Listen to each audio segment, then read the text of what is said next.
Question number 1. Which rays of the sun increase the chances of cancer? সূৰ্যৰ কোনটো ৰশ্মিয়ে কৰ্কট ৰোগৰ সম্ভাৱনা বৃদ্ধি কৰে? শুদ্ধতৰ অপশ্যন চি অতিবেঙুনীয়া ৰশ্মি। সূৰ্যৰ অতিবেঙুনীয়া ৰশ্মিয়ে কৰ্কট ৰোগৰ সম্ভাৱনা বৃদ্ধি কৰে। Question number 2. Who opposed the practice of sati the most? সতী প্ৰথাৰ আটাইতকৈ বেছি বিৰোধিতা কোনে কৰিছিল? শুদ্ধতৰ অপশ্যন এ ৰাজা ৰামমোহন ৰায়। সতী প্ৰথাৰ আটাইতকৈ বেছি বিৰোধিতা ৰাজা ৰামমোহন ৰায়ে কৰিছিল।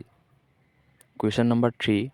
Which articles of the Constitution of India has special provision with respect to the state of Assam? ভাৰতীয় সংবিধানৰ কোনটো অনুচ্ছেদত অসম ৰাজ্যৰ সন্দৰ্ভত বিশেষ ব্যৱস্থা আছে? শুদ্ধতৰ অপশ্যন চি আৰ্টিকল 371B। ভাৰতীয় সংবিধানৰ আৰ্টিকল 371B অনুচ্ছেদত অসম ৰাজ্যৰ সন্দৰ্ভত বিশেষ ব্যৱস্থা আছে। Question number 4. The Treaty of Guwahati was signed in 1833 between Robertson and Guwahati সন্ধি 1833 চনত ৰবাৰ্টছন আৰু কাৰ মাজত স্বাক্ষৰিত হৈছিল? শুদ্ধতৰ option B Purandar Singh.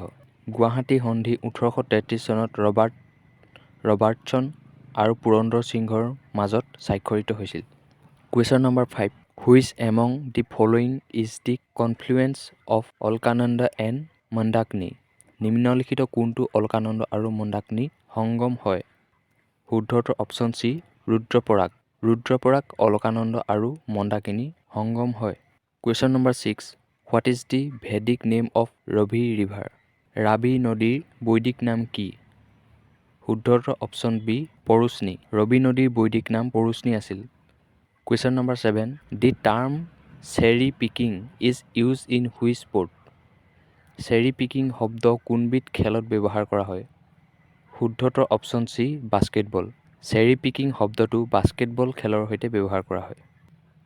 Question number 8. Which of the following body parts is directly affected in the disease called rickets? Rickets নামৰ ৰোগত নিম্নলিখিত কোনটো শৰীৰৰ অংশ প্ৰত্যক্ষভাৱে প্ৰভাৱিত হয়? শুদ্ধতৰ অপশ্যন ডি হাড়। ৰিকেট নামৰ ৰোগত শৰীৰৰ হাড় অংশ প্ৰত্যক্ষভাৱে প্ৰভাৱিত হয়। Question number 9. What is India's rank in the Gender Gap Report 2023? Gender gap প্ৰতিবেদন 2023ত ভাৰতৰ স্থান কি? শুদ্ধতৰ অপশ্যন বি 127। জেণ্ডাৰ গেপ প্ৰতিবেদন 2023ত ভাৰতৰ স্থান 127 number. Question number 9. Who is known as Old Lady Gandhi? বুঢ়ী মহিলা গান্ধী বুলি কাক জনা যায়? শুদ্ধতৰ অপশ্যন এ মাতাংগিনী হাজৰা। বুঢ়ী মহিলা গান্ধী বুলি মাতাংগিনী হাজৰাক জনা যায়। Question number 10. Which Ahom king established Auniati সত্ৰ? কোনজন আহোম ৰজাই আউনীআটী সত্ৰ নিৰ্মাণ কৰিছিল? শুদ্ধতৰ অপশ্যন এ জয়ধ্বজ সিংহ। জয়ধ্বজ সিংহই আউনীআটী সত্ৰ নিৰ্মাণ কৰিছিল। Question number 11. Who among the following is the first female from India to win a Grammy Award? নিম্নলিখিত কোনে গ্ৰেমী বঁটা লাভ কৰা ভাৰতৰ প্ৰথম মহিলা? শুদ্ধতৰ option C Tanvi Shah. Tanvi Shah Grammy বঁটা লাভ কৰা ভাৰতৰ প্ৰথম মহিলা। Question number 12. In which discipline is the বিধান চন্দ্ৰ ৰয় award given?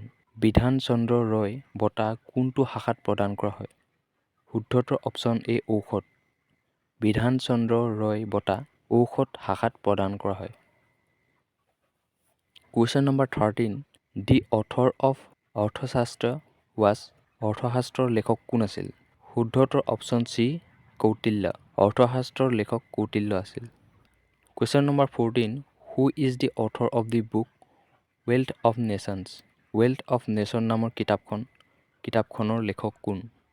শুদ্ধতৰ option A Adam Smith. Adam Smith wealth of nation নামৰ কিতাপখনৰ লেখক আছিল। Question number 15.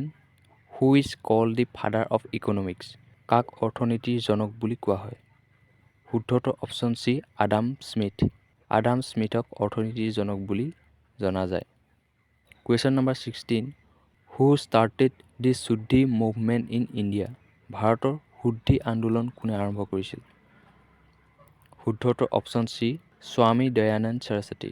ভাৰতৰ শুদ্ধি আন্দোলন স্বামী দয়ানন্দ সৰস্বতীয়ে আৰম্ভ কৰিছিল। কুৱেশ্যন নম্বৰ 17, পাচি কংকি কোনখন ৰাজ্যৰ লোকনৃত্য? শুদ্ধটো অপশ্যন ডি অৰুণাচল প্ৰদেশ। পাচি কংকি অৰুণাচল প্ৰদেশ ৰাজ্যৰ লোকনৃত্য। Question number 18, Shvetambar and Digambar are two sects of the which community? Shvetambar আৰু দিগম্বৰ কোন ধৰ্মৰ দুটা সম্প্ৰদায়? শুদ্ধটোৰ অপশ্যন ডি জৈন। শ্বেতাম্বৰ আৰু দিগম্বৰ জৈন ধৰ্মৰ দুটা সম্প্ৰদায় আছিল। Question number 19, which country is the largest producer of solar energy?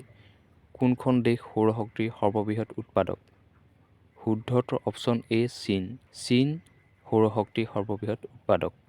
Question number 20, Kakrapar atomic power station is located in? Kakrapar পাৰমাণৱিক শক্তি কেন্দ্ৰ ক'ত অৱস্থিত?